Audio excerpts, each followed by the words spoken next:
Okay. Tov, Boker Tov. This week's shiurim are dedicated by Rivka and Rivka Rosenberg, Jay Shapiro, and this is in memory of Yaakov Menachem ben Yosef and Eliezer Pinchas ben Avraham HaKohen, right? Parents whose yahrzeit are Ner Revi'i Shel Chanukah. Ner Revi'i Shel Chanukah is tonight. It's tonight. And I'll just say parenthetically that I had the news on in the morning. That is at 5:10 in the morning because we go to daven at 6:15, 6:05 today.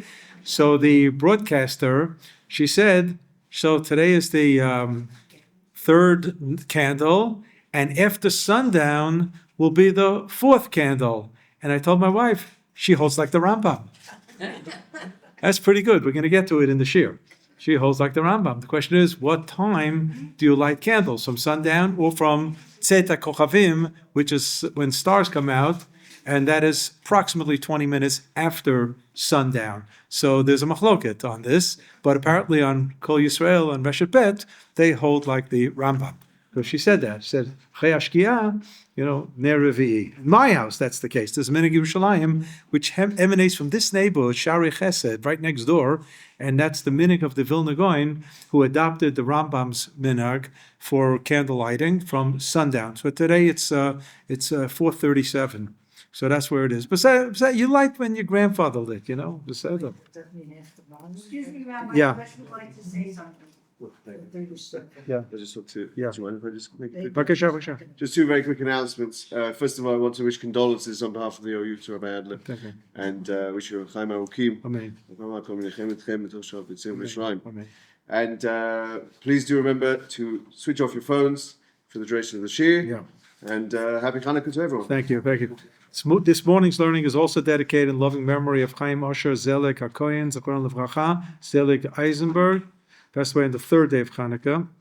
And this is sponsored by Rivki and Sammy Mark. The shir, as we know, for the year is dedicated by the Frist family in memory of Elisheva Sima Bat Zalman, Zichrona Levracha. Okay. So last week we had here at the center, at the shul, the Yom Iyun for Chanukah, and unfortunately, I was not able to attend. So I figured it's Chanukah today. I'm just going to do what I planned to do last week. If anybody here can guess what mixing milk and meat and milk with Chanukah candles is, that's a $64,000 question, right? But I will end with something about Moaz Tzur that we did last year for our Chanukah shir, and we'll see if anybody remembers. Because I didn't remember everything. I had to go back to my notes and just to say something, we'll try to get it in towards the end of the year. Let's see what we have here. She'elot u'tshuvot, responsa literature, is the corpus of literature of people asking questions, she'elot to Rabbanim, and their responses. She'elot u'tshuvot actually begin, I would take a guess and say, from the days of Tanakh, when at the beginning of Bayit Sheni, the question was asked, Ha'ifke etzom ha'chamishi. Now we're building the second Beit HaMikdash. What do we do with Tisha B'Av, that we've been fasting for 70 years? That's a halachic shaila. Of course, the answer was, Tzom ha'Revi'i, Tzom ha'chamishi, Tzom ha'Shvi, Tzom ha'Asiri, Yeh leBeit Yehuda l'soson l'simcha. All of these fast days are going to be Yomim Tovim. Well, what was the answer? Yes or no? Yes. We don't know. That has happened to me. My wife can testify. Somebody called me with a shaila, and after 20 minutes of me explaining the issues, I hung up and forgot to tell the person what to do. So I actually called back. So you have to give a bottom line. You have to give an answer. Beseda, in the Gemara, here and there, you have episodes of She'elot u'tshuvot. But our corpus literature of She'elot u'tshuvot begins, it's about 1,200 years old, from the end of the period of the Geonim, certainly in the days of the Rishonim, the Middle Ages, and certainly after the printing press and the modern days until this very day, She'elot u'tshuvot. Today you have She'elot u'tshuvot on WhatsApp, you have She'elot u'tshuvot in emails, and so on. And sometimes people still print the books of She'elot u'tshuvot. The obvious importance of She'elot u'tshuvot is to know the answer. Now, not always the two does a question which may appear later on in history, which may seem similar but may not be identical. So the answer may not be the same thing. So also, it could be that some other Rav had a different angle on the way to approach a particular halakha. So the same question arises, and you get more than one answer. So should we say gomel after airplanes? That's a sheer in itself. So the answer isn't yes or no. It's yes, no, and maybe. So there are three different opinions on how to handle this. And that becomes an exciting study in halakha of how each posek approaches a particular modern era problem based on the sources and how they understood the sources. Rav Professor Chaim Soloveitchik, the Rav's son, who's a great Talmud Chacham and also a remarkable historian, wrote a whole book on use of responsa literature for history, for historical purposes, what we can learn. And here we're not looking at the answers, we're looking at the questions, the shilas, because people ask questions not because they woke up in the morning and had a dream and they fabricated some type of scenario. The scenarios are real. They're real life scenarios. There was one particular posek who wrote a book, Sheilot Utshuvot, where that was his style. He knew what he wanted to say, so he introduced it with a question. So we knew the ground rules. He wrote it in his introduction. So you know that that's not a historic book. That's his fascination. But most, 99.999%, of Sheilot Utshuvot reflect some aspect of history. So very good. So the Sheilot Utshuvot during the Holocaust, specifically, I'll mention Sheilot Utshuvot Mima Amakim from Rav Oshri, who was the Rav, 30 years old. He was the Rav of the Kovna ghetto. If you want to know what was going on in the Kovna ghetto, you read the questions. My brother Zechron Lebracha would use that book for the Yom HaShoah community get-together in Teaneck, New Jersey, where he didn't read the answers. He read the questions, and you could sit and cry and rip kriya just by reading the questions. And they weren't questions like, I forgot to say Yalav V'Yova in Ma'ariv, on Rosh Chodesh. No, those weren't the questions. These were heartbreaking questions where you clearly learn what was going on in life in the Kovna ghetto. So here we're going to see something about life which is so far from reality. What we're going to see here is maybe something you'd see in a museum, not necessarily next to the dinosaurs, but let's say history of 200, 300, 400 years ago of life.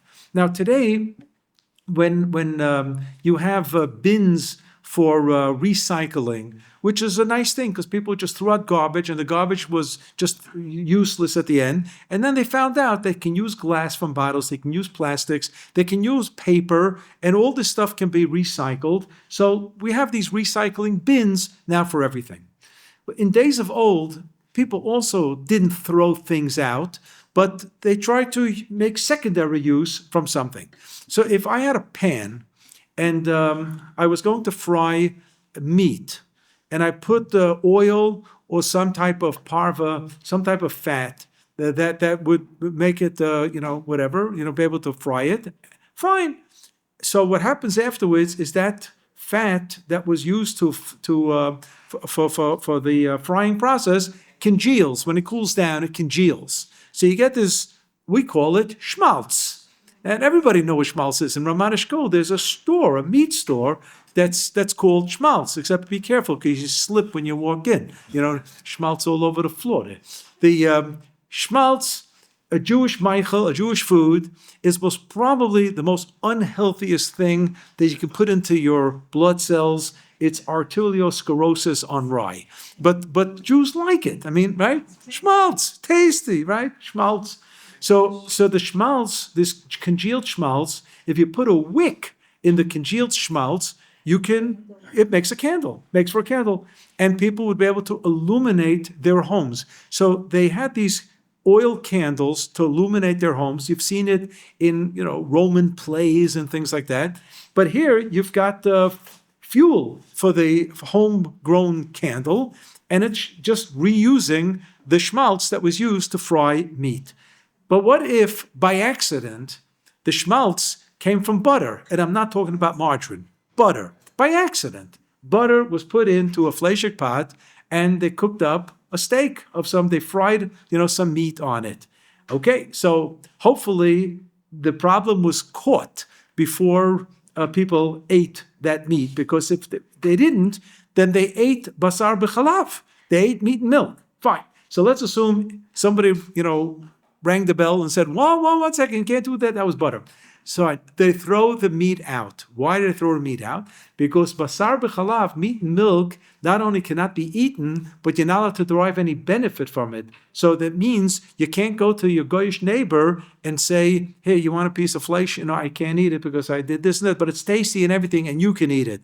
So you might be able to do that for other non-kosher foods, for pork. For most of the forbidden foods, it's just a prohibition for Jew to eat it, but it's permissible for a Jew to derive benefit from it, and one of the benefits is financial benefit, so you can give it to a non-Jew. The Torah says it, "Ubasar basadeh treifa lo tochelu, lakelef tashlichun oto." You have to feed your dog, so you can feed the dog, treif food. I mean, this is the famous story of 150 years ago in the shtetl, where a guy was far away from his city, and only twice a year he saw his Rav, and he asked him, give me an idea, what do I do when I have treif food? I have no telephones, obviously. What do I do with it? He said, very simple. If you have a shaila on the meat, just put it next to the dog. If the dog eats it, then you know it's treif. If the dog doesn't eat it, you know it's kosher. So a guy comes back 6 months later. He says, Rabbi, maybe you have a better eitzah? He says, what's wrong with the first? He says, yeah, it was great eitzah, but the dog is such a machmir. He ate everything. The idea of giving it away, the Torah says it in Parshat Re'eh, you can give it to a goy or sell it to a goy. That's called heter hana'ah. You're allowed to have benefit from it. There is a handful of forbidden foods that not only you're not allowed to eat, but you're also not allowed to have benefit. A classic example is fruits from the first 3 years, perot of orla. So not only are they forbidden to be eaten, but also forbidden to have any type of benefit. So let's assume it's an etrog tree that has a nice fragrance to it. So you're not allowed to, if it's orla, it's the first 3 years, you're not allowed to smell it. You're not allowed to enjoy the aroma and the fragrance of a fruit of the first 3 years. You're also now to give it away as a gift, you're now to sell it, and so on. That's called asur b'hana'ah. Asur b'hana'ah. So basar b'chalav, the cooked product of meat and milk together, is not only forbidden to be eaten, but also forbidden to enjoy benefit. So there are actually 3 prohibitions in basar b'chalav. One is the act of cooking meat and milk together, even without eating it. That's already a prohibition. The second is the eating of the cooked product of basar b'chalav, because the eating of meat and milk not cooked is only a rabbinic restriction, but the biblical is not eating a cooked product of meat and milk together. And the third is not enjoying the benefit of the cooked product of meat and milk. So now I have this scenario. I have a frying pan, and I by accident used milchik butter, and I fried meat in it, and I threw the meat out because somebody told me it was butter. Fine. Can I now use the schmaltz for lighting, illuminating my home? That's question number 1. And question number 2, can I use it as a Chanukah candle? Here we got the Chanukah. So let's look at it inside. Source number 1.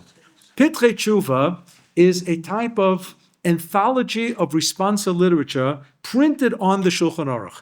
Yoredeya, Siman, Pei Zayin. This section of Yoredeya, of the second chelik of Shulchan Aruch, is studied intensely by anybody studying for smicha, and these are the laws of basar b'chalav. Those doing Daf Yomi are going to get to it in a few months when they learn Masechet Chulin, the 8th parak of Masechet Chulin, Kol HaBasar. So here it says ayin. And what this Pitrei Tshuva is, it gives us different insights into what's going on, or I call it highlights, responsa literature highlights. It doesn't give us the whole thing. So if you're not lazy, you go to the real book and you check it out, what's saying. You'll see why that's going to be important here. The opening word is behana'ah. It's quoting the words from Shulchan Aruch that basar b'chalav is forbidden to have hana'ah, benefit. Ayin, check out B'tshuvat Shar Ephraim, Siman Lamed Chet. Who is Mr. Shar Ephraim? So his name was Rabbi Ephraim HaKohen. He's from the 17th century. He was a Rav and Rosh Hashiva in Hungary. And I can tell you, just by checking Rabbeinu Google Shlita, that he had a grandson, an illustrious grandson, from his daughter. So it's like Ben Shel Bito, from his daughter, who was the Chacham Tzvi, Rabbi Tzvi Ashkenazi, the father of the Yavitz, Rabbi Yaakov Emden. So we're talking about somebody who's very, very, very important in his generation. Now, most people today never heard of the Shar Ephraim, nor did they hear of the Rabbeinu Chaim HaKohen. And I always quote the Zohar from Parshat Naso, Akol Talui b'mazal, afilu Sefer Torah shebehechal. Everything is a mazel thing, even which Sefer Torah in there in Kodesh we're going to use. Which Sefer from the greats became popular, which became less popular. Talk to Kadosh Baruch Hu about that. You know, sometimes there are real historic / economic / social / political reasons why a sefer makes it and another sefer doesn't make it. So the Shar Ephraim wasn't all that well known, but he is referred to here in the Pitrei Tshuva. What is the Shaila? Shepasak, he gave a psak halacha, b'chem'a shenitbashla b'kedera shel basar ben yomo. Butter that was cooked, and I'll use the word here, fried, cooked, in a pot. Kedera is a cooked pot of meat, ben yomo. That means the pot was clearly fleishik, because not maybe the person didn't even cook fleishiks now with this, but fleishik basari was cooked in this pot within the last 24 hours. So if something is cooked, if it's meat or milk in a pot, so the first 24 hours after the cooking, it maintains its gender. So if I cook meat on 2 p.m. on a particular day, so up till 2 p.m. tomorrow, it's like there's meat there. The flavor of the meat is still embedded in the walls. And therefore, if such a pot existed in my house, and now I put butter in and melted it down. So basically, what I did was I cooked basar b'chalav. Where's the meat? The meat's not there, but the flavor of the meat that's there from within 24 hours is called meat. So this is what I did. What am I left with? Schmaltz. I've got the melted butter sitting on the bottom of this pan. So the Shar Ephraim says, Asur lahadlikba laha'ir habayit. It is forbidden to me to recycle this schmaltz, to simply illuminate the house, what I mentioned before, just to make a home-baked lamp. Mitam, what the reason is, shasur bana, you're not allowed to have benefit from basar b'chalav. And essentially, I cooked basar b'chalav. And then he says, V'gam, ladlikba ner Chanukah, maybe you want to suggest, all right, for lighting up the living room, that's no good. But to use it as a Hanukkah candle, perhaps this is going to be okay. Why might I think that would be okay? Because there's a principle in halacha, af de mitzvot lav lehenot nitnu. There is a principle in halacha that says that Torah was not given for you to benefit from the mitzvah. Food was given to benefit. Other things were given to benefit. The fact that you enjoy a mitzvah is of no halachic significance. The Torah didn't give us the mitzvot, so we should enjoy the mitzvah. If a person is eating matzah on Seder night, you may enjoy eating the matzah, but that's your problem. You don't have to enjoy eating the matzah. You're doing it because the Torah says you should eat the matzah on the night of the Seder. So mitzvot lav lehenot nitnu. So if the mitzvot weren't given for purposes of enjoyment, so who cares if this schmaltz now is stuck with the tag asur b'hana'ah, forbidden to have benefit? I'm not having benefit by lighting the Hanukkah candles. I would have a benefit if it was my home-baked lamp because I want to read the newspaper. But if I'm using it for Hanukkah candles, there's no hana'ah, so I should be able to use it. He's saying, even though mitzvot lav lehenot nitnu, the mitzvot weren't given for purposes of having benefit, nevertheless, mikol makom, it's still going to be prohibited because there's another problem. What's the second problem? Kevan de bener Chanukah ba'i shi'ur. For ner Chanukah, there's a requirement for a minimum quantitative value. How long does the Chanukah candle have to burn? So we all know it's about a half an hour. Okay, we'll get to where the half hour came from, but there is a type of quantitative value, which is measured by the quantity of oil in the cup or the thickness of a candle. Which if I take a birthday cake candle, which, you put it in the birthday cakes, right? Jay had to have 90 candles in the birthday cake. So we have to add another Right? one. Soon you have to add another one. You can have 91 candles in the birthday cake, right? So it's a heck of a lot of candles, So, but these candles, they're small candles, like a toothpick candle. So you can't use that for Hanukkah candle because, it's not going to give you the requisite amount. It's not going to give you the requisite amount. Although, I'm just going to interject for a second, remind me where I'm up to. I heard once from a Holocaust survivor who was the director general of Yad Vashem that this was Kiddush Hashem, for a month before Hanukkah, they took whatever little butter that was on the half a slice of bread and scraped it off the bread, stuck it under the bed. It wasn't a bed, it was a piece of wood, and they used that for a Hanukkah candle. They ripped off from their pajama, a wick, and they all got under the bed and they lit it for 10 minutes and they blew it out and everything. I don't need HaKadosh Baruch Hu's, approbation about it. I am sure that there was a credit there, if not for Ner Chanukah, at least for Kiddush Hashem. The kids in the Minhara? And the kids in the Minhara also. Right, exactly. These were acts of Kiddush Hashem. So acts of Kiddush Hashem have its own context. But a birthday candle you can't use. There's a minimum quantitative value of how long the candles have to burn. So what's the issue of minimum quantitative value? So now I'm just going to jump to the second source. The second source says, if you have a lulav, later I'll talk about the connection between Sukkot and Chanukah, but if you have a lulav that comes from a tree that was used to serve idolatry in Eretz Yisrael, the Torah says, and it's in Parshat Shoftim, Parshat Re'eh rather, Asherehem tisrafun ba'esh. You have to burn it. Okay, so you have to burn a tree that was used, the Asherah was usually a date palm, it has to be burnt. Fine. Now, a lulav has to have a minimum quantitative height, 4 tvachim. The hadassim and the ravot have to be 3 tvachim. So a tefach is like a fist. So if you just measure out 3 or 4 fists, you have 3 or 4 tvachim. So our lulavim are usually longer than that, but that's the minimum height of a lulav, 4 tvachim. Fine. So the question is, if I have a lulav from this Asherah, well, shouldn't I prohibit it because it was used for Avodah Zarah?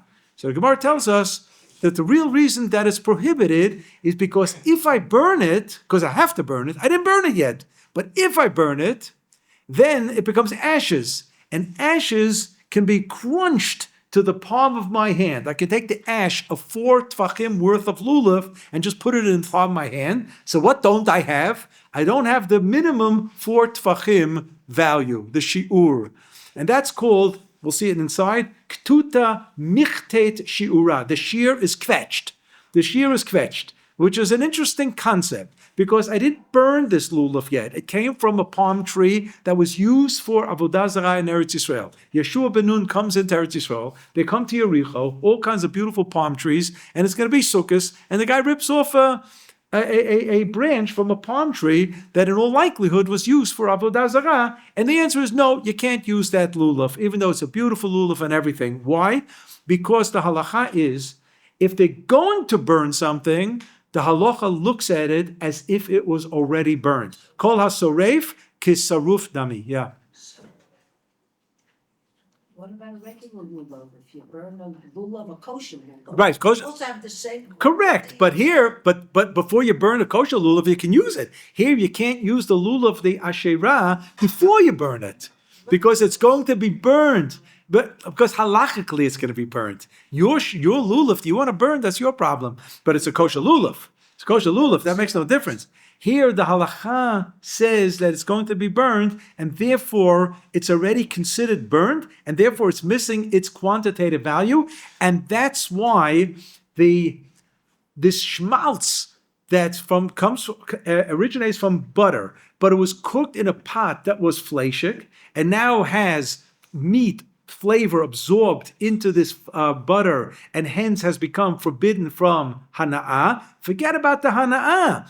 The fact that it's asur b'hana'ah, I have to destroy it. And if you have to destroy it, it has no quantitative value to it. Even though physically, this schmaltz will give me more than a half hour's worth of a Chanukah candle, halachically, there is nothing there. It's already burnt, and therefore you have nothing. Let me just read it inside now in the end of source number 1.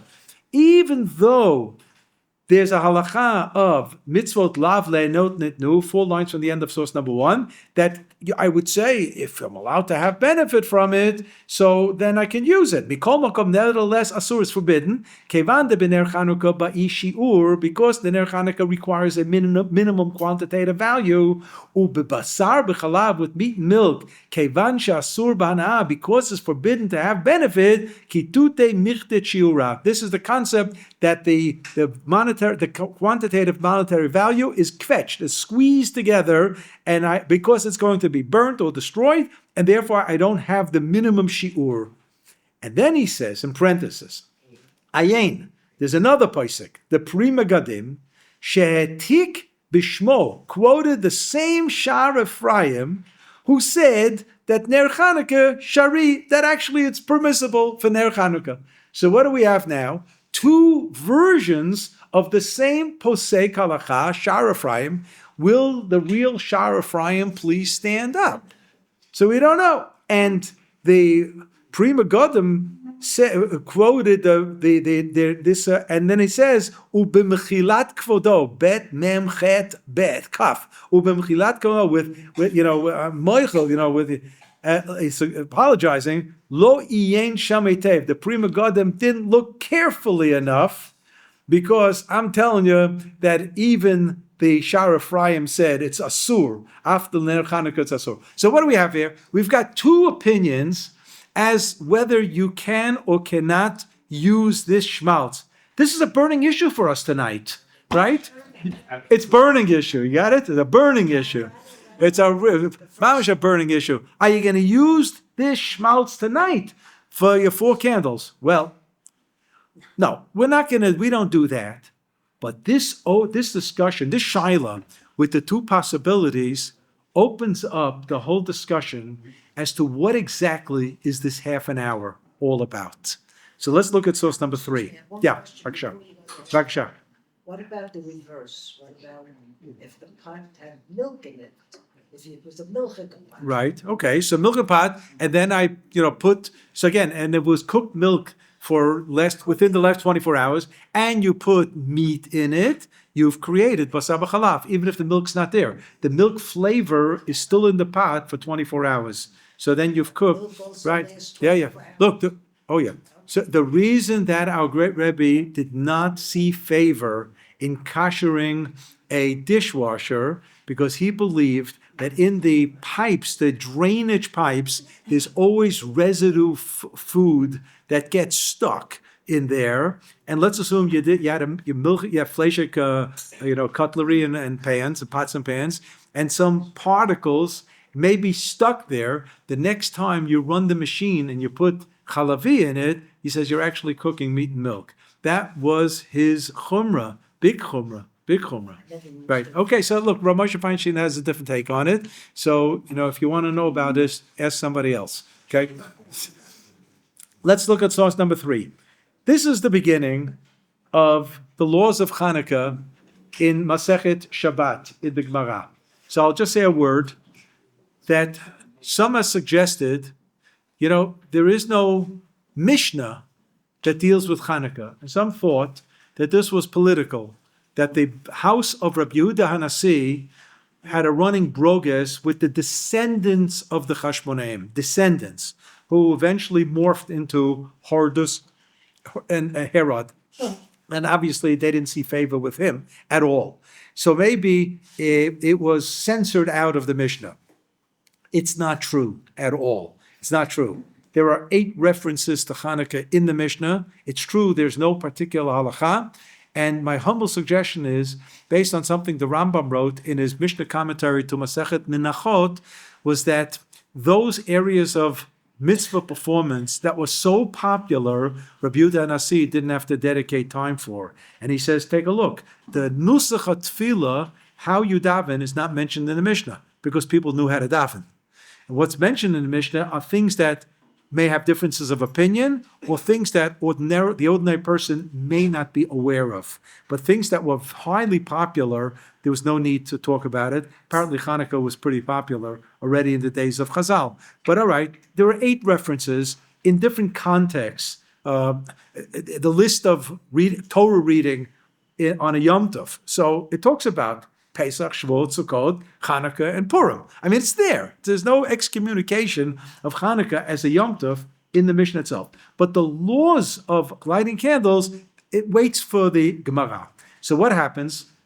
The editors of the Gemara, you know the game Pin the Tail on the Donkey?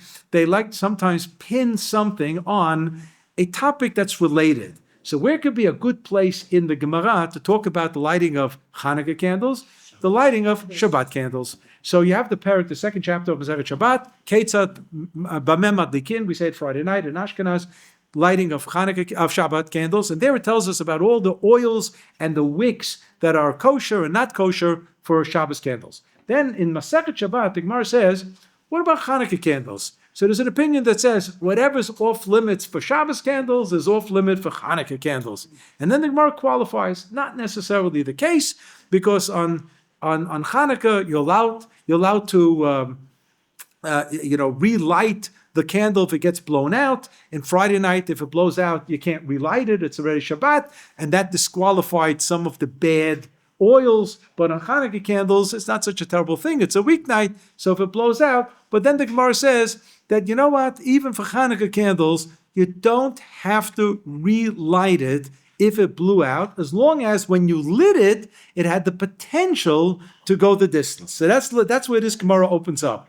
The kafta ein zakukla. You mean to tell me that if it blew out, the Chanukah candles blew out, you don't have to relight it? Veraminu. I'm going to ask a question based on the following halakha. Mitzvata, the mitzvah of Chanukah candles, mishetishka chama, from sundown, ad shetichle regel min hashuk, until people have left the marketplace, which means because there's a mitzvah to publicize the miracle to the public domain, so once people are off the street, that's the end of the mitzvah, really. That's the end of the mitzvah. Mitzvah ad shetichle regel min hashuk. So the Gemara says, my love, apparently, the ikafta, if it blew out, hadar madlikla, you have to relight it until the time that people are off the street. Gemara says, no, your inference is wrong. The idea is that you should begin lighting candles from sundown, right? Tonight, 4:37. But if you didn't light Chanukah candles until from the moment of sundown, you still have to light it as long as people are still on the street. De'i lo adlik, if you didn't light yet, so go ahead and madlik. That's one response. And the second response in the Gemara is inami, if perhaps you'd like to suggest that this business of mishetishka chama ad shetichleh menashuk, from the sundown until people are off the street, lishiura, it teaches us an amount of time that Chanukah candles had to be lit, which means that even if, let's assume, at 5:30, just throwing out, there's nobody on the street lit, and it's after sundown, and you didn't light yet, but at 5:15 there was still a guy or two on the street, you'd still have to light it for a half an hour, even though, because it's a shear, it's a quantitative value. What you see from this Gemara, two possibilities here. The possibility number one is that this halacha of mishetishka hachama, when the sun sets until tichle regel min hashuk, till people are off the street coming home from work or from the marketplace, technically, is a halacha in the person lighting the candle. He has to do it exactly at sundown, but if he was faulty and it's 5 minutes later, okay, so the people are going to come home when they come home. So let's just use the term for half an hour. And he lived 5 minutes late, so he has to light for 25 minutes. The next guy was 10 minutes late, so he has to light for 20 minutes. The next guy was 25 minutes late, so he has to light for 5 minutes.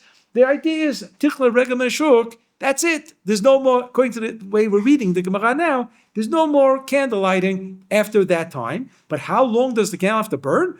from the moment that you lit after sundown until tichla regel min hashuk. So for one guy it's 30 minutes, from the next guy it's 2.5 minutes. Whatever it is, it is. And the other opinion says, no. This has nothing to do with you, the lighter. It has to do with the amount of oil or candle that you're going to have, the duration of the light, the shi'ur, the quantitative value. It's two different aspects or two different things. If you want to turn on your lamdan from brisk, the way the Soloveitchiks would think, one is the gavra and one is the hefza. What's a gavra and a hefza? You got to go to yeshiva and learn these terms, because this is oxygen. This is brisk 1.1. And it's derived, Reb Chaim Soloveitchik, the Rav from Brisk, the Rav's grandfather, didn't invent the terms. It's straight out of Masechet Nidarim, Daf Bet, first page, right? Kol Nidarei Vesorei. What's a neder and what's a shvu'ah? What's a neder and what's a shvu'ah? Right? We have shvu'ei, we have nidarei. So what's the difference? So the Gemara says, a neder, if I make a neder not to drink Coca-Cola today, I'm not allowed to drink Coca-Cola today. If I make a shvu'ah not to drink Coca-Cola today, I'm not allowed to drink Coca-Cola today. Sounds like the same thing. The difference is, in a neder, I've created the Coca-Cola to be a piece of pork. It is for me, not for everybody else. For me, it's private pork. It's treif. It's treif. And why am I not drinking Coca-Cola? Because it's not kosher. In Shvuah, even to myself, the Coca-Cola is still kosher, but I'm distancing myself from drinking it. Now you might think, boy, this is crazy. It's the same thing. No, the same thing is that both cases you're not drinking it. But the definition of neder and shvu'ah, one is that the object, or the word chefetz, or in Aramaic chefza, and in the second, shvu'ah, it's the person. Gavra doesn't mean man, it means person, man or woman. And the prohibition is on the person. I'm distancing myself and not drinking it, but it's still kosher to me. It's still kosher, and so on. It's a world of a difference if I view it as kosher or not kosher. Because if I drink something that was only a shvu'ah, it's going to be less serious than I drink something that was neder. Because in the neder, I'm drinking non-kosher. It's not kosher for you, it's only non-kosher for me. But I created a non-kosher scenario. In shvu'ah, I'm not supposed to drink it, but if I drank it, I didn't drink non-kosher. There are two full masechtot in Shas, Masechet Nedarim and Masechet Shvuot, just to explain all the ramifications of the difference between neder and shvuah. But the opening number found on the first page in Masechet Nedarim is neder is in Isur Chefza and shvuah is in Isur Gavra. So now we're applying it to here. According to the first rationale in the Gemara, di adlik madlik, this means that when the Gemara tells us you have to light candles from the time of sundown, it's referring to the Gavra, the person who's lighting the candle. If that misha tishka hachama ache tichle regel meshug refers to the amount of oil, that's the chefza. It's on the object. It's on the candle. It's a different nature. And this is going to be very important for our basa v'chola frying pan. Because if there is a problem with the object itself, if we want to say that the object of the oil is the half an hour, then I can introduce the concept of kitute michtet shi'ura. The shi'ur, the quantitative value, now gets kvetched, and I don't have a half hour's worth of oil, because in a basa v'chola situation where the congealed schmaltz has butter and meat embedded in it, I have to destroy it. So in theory, it's like lighting a birthday candle where I don't have enough filament to give me a half hour's worth of a light. So that would be that, and therefore I would say, sorry, I can't use that schmaltz for my Hanukkah candle. However, if I say that when the Gemara talks about has to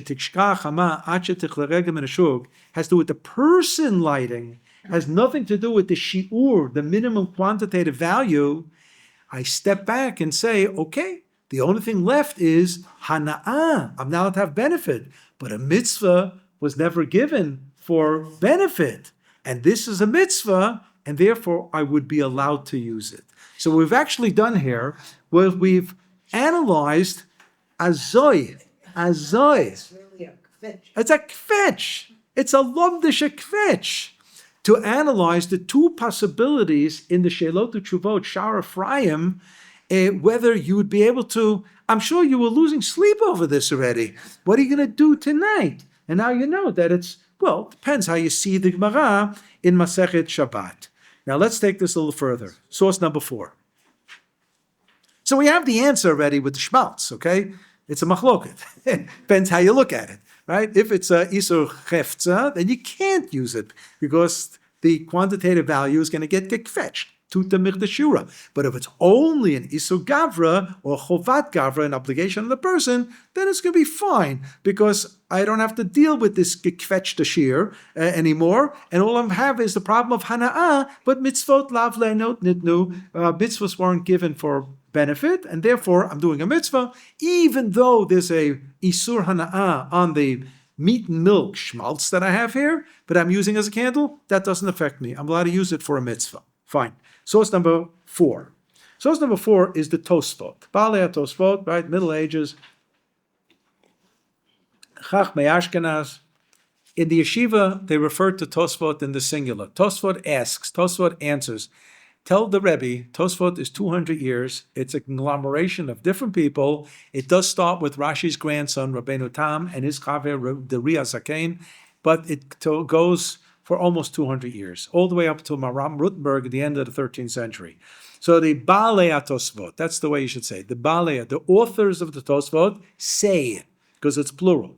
The Tosfot say, on the phrase, the ilo adlik madlik, and if you didn't light yet, so go on lighting. But the Gemara seems to say only until the last person leaves the street. Aval mikan ve'elach, says Tosfot, and that's it. Avar zman, you missed the zman. If you didn't light, according to this line in Tosfot, if you didn't light Chanukah candles and there's nobody on the street, we'll see you tomorrow night. But tonight you missed it. Omer Hari Porat. Ri Porat is not the reason why Porat was his family name. And we know people by that name, and they may be descendants.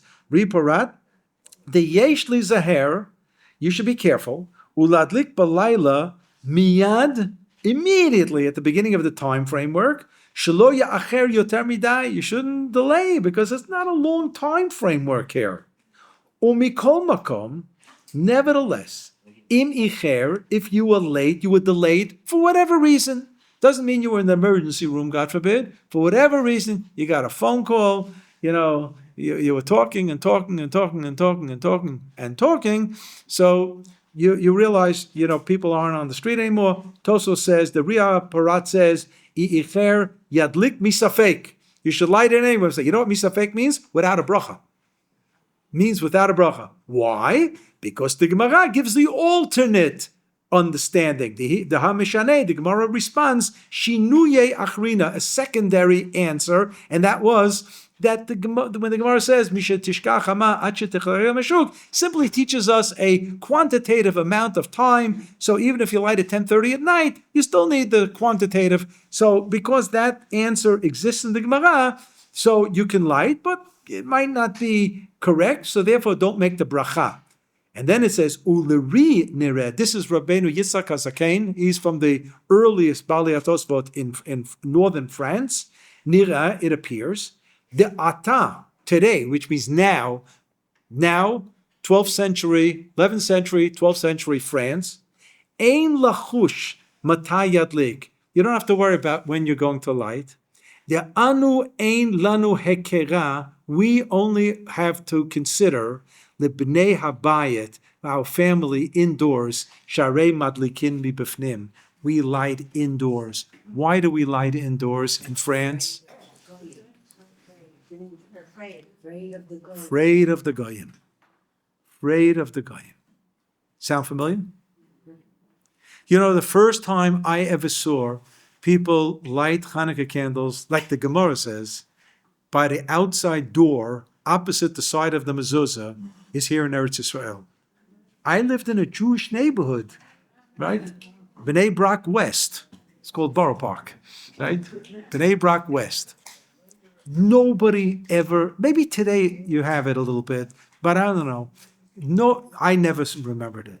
People lit by the window. It's too cold. It was too cold, okay. By the window, people lit. That's what they did. But not outside. I mean, you'd never find your Chanukah the next morning, right? It would take, it had in Muncie? In the box, right. Okay, so maybe Muncie, but I didn't see it in New York. But here, Tosfot is telling us something that the Gemara says as a possibility, b'shmat, in the times of danger, b'sha'at sakana, you can light inside. That's all. You don't have to be basar nefesh, to have, rocks thrown in your windows. Even the windows, they would light indoors. And once we're lighting indoors, so tichle regel minashuk, the people outside becomes non-relevant. Yeah. I assume that's true, like whether now it's windy outside. They would blow out. Yeah. Right, blow out. Okay, so you can light it next to the window already.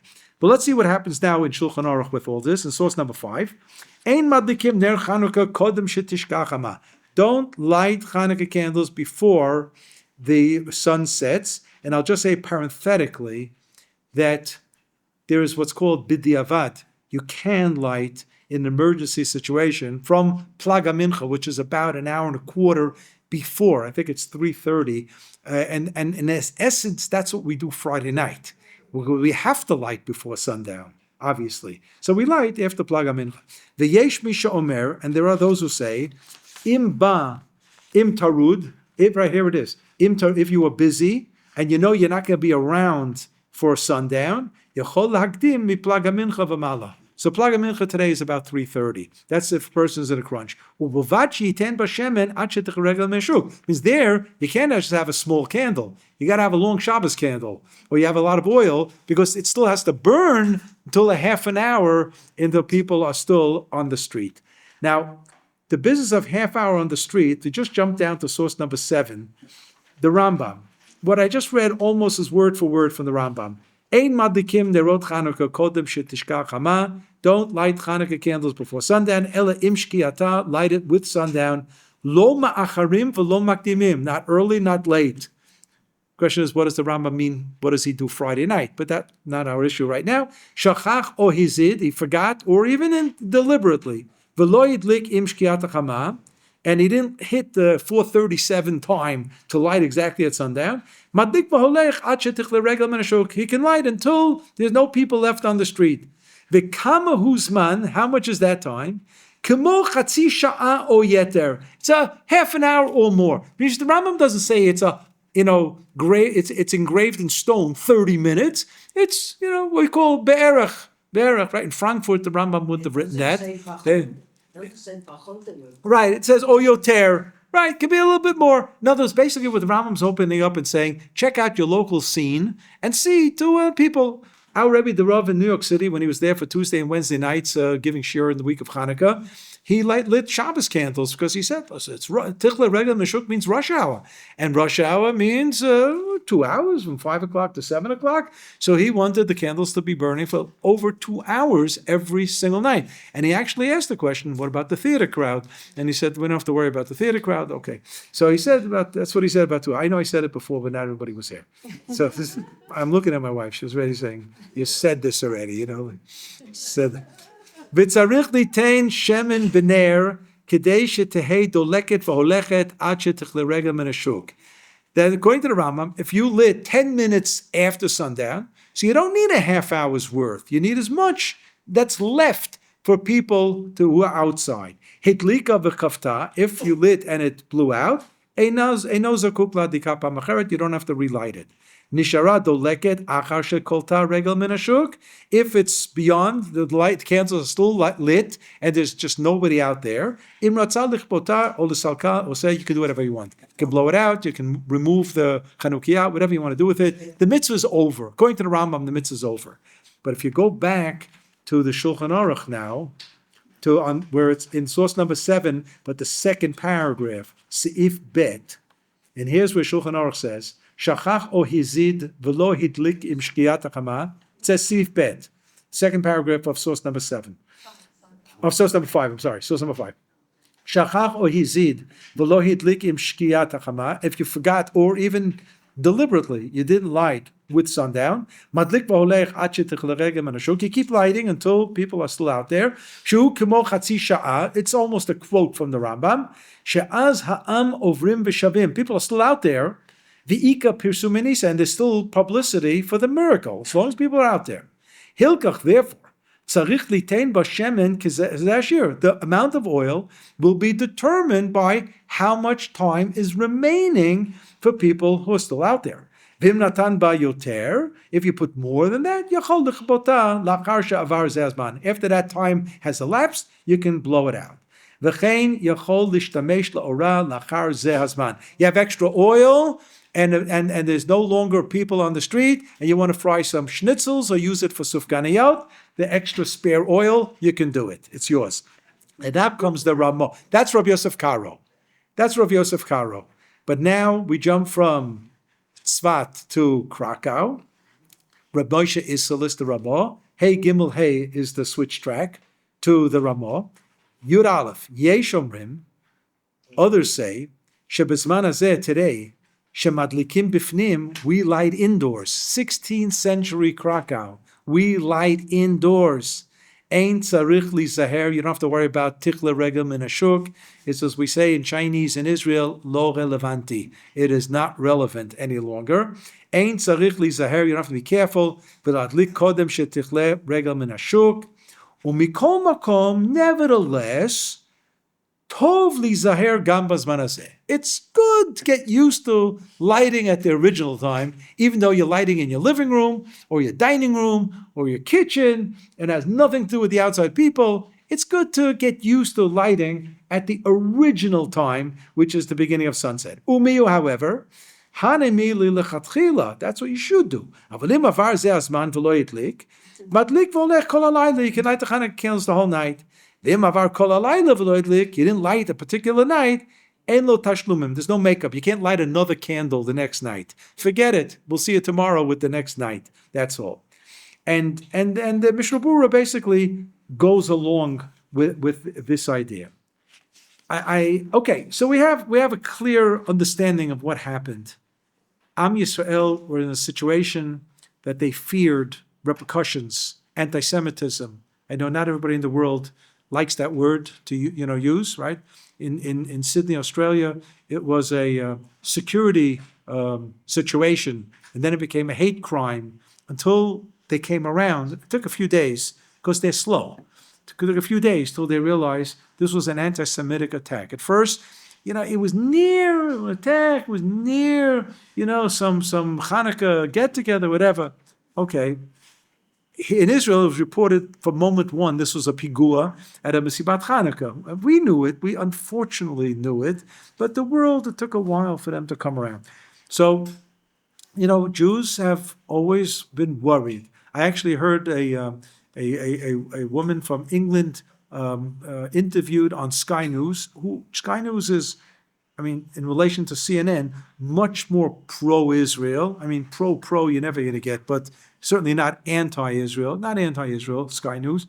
And this woman was interviewed, and they said, what's going to happen? And she said, Jews might take off their mezuzahs. Jews might remove their mezuzah. Now, I remember visiting years ago in Antwerp, where people had their mezuzahs inside the house. And they told me two reasons. One was they didn't need possible anti-Semitic attack, and it also prevented the schnorrers from Israel to know.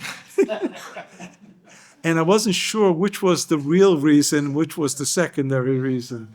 Yeah, they weren't even embarrassed to say it, Mezuzah is supposed to be outside, right? But all right, they said that in an emergency situation, you can put it on inside also.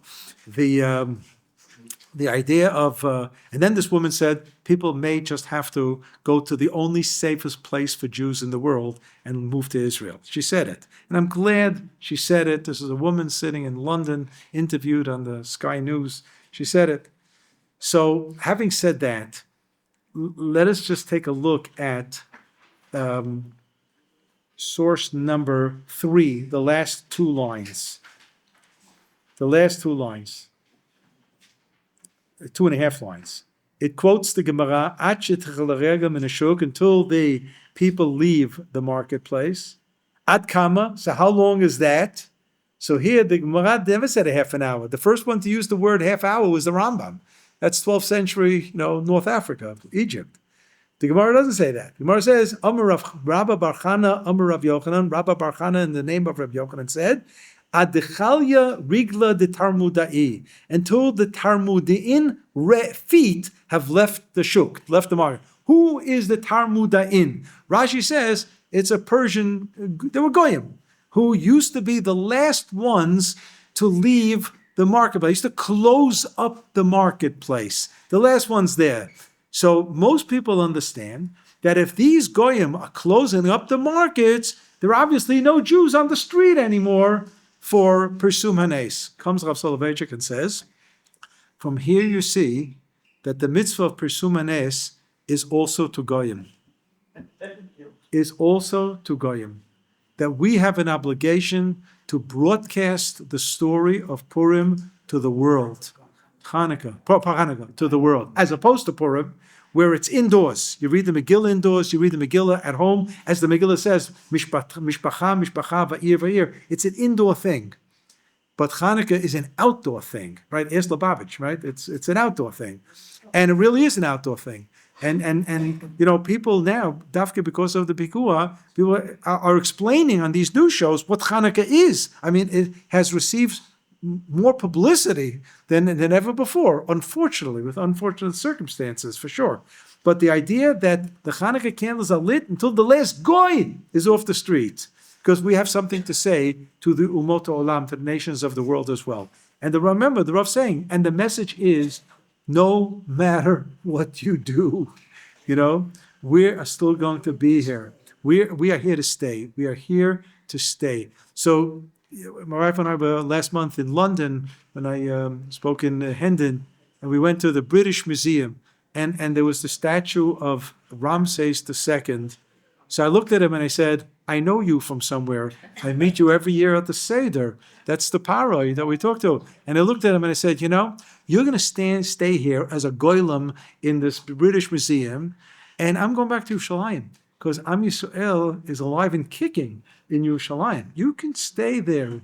I told this to Ramsey straight in the face. I mean, no, it's very important. You had to hear it. I'm sure he heard it, He made you an advice. What did he say? He acknowledged. He winked. Right, sure. Ramses II, sure. I mean, it's all stolen goods over there in the British Museum. All right, to say that. But this is Ad Kalya Rigla Talmudai. I just want to, on this subject, say just a word about what we did last year. We have just a few minutes.